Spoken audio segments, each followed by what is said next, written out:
যে আমার বাসার পিছনে, এই যে সামনে হচ্ছে আমার বাসা, এদিকে এর পিছনে এইখানে একটি গার্ডেন, এই ছোট্ট মানে একটা জায়গা, খালি জায়গায় কমলা ধরে আছে।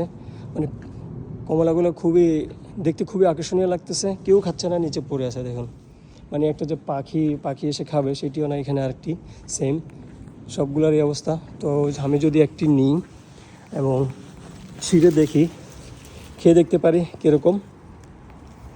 এই যে এটার এদিক দিয়ে একটু দাগ পড়ে গেছে, আরগুলো কিন্তু অবশ্যই ভালো, যদিও উপরে গ্রানটা কিন্তু খুবই ভালো আসতেছে, জানি না খেতে কেমন হবে। এটি খুবই টক, জঘন্য ছিল, মানে এটি মিঠা না, এই জন্য মনে হয় কি পাখিও খাচ্ছে না।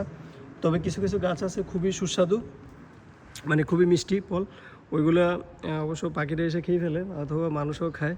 কিন্তু এখানের এই গাছগুলো দেখতে খুবই সুন্দর, অনেকগুলো কমলা ধরে আছে। যদি আপনারা আচার জাতীয় বা টক জাতীয় কিছু বানানো যায় তাহলে এটা পারফেক্ট হবে এটার জন্য।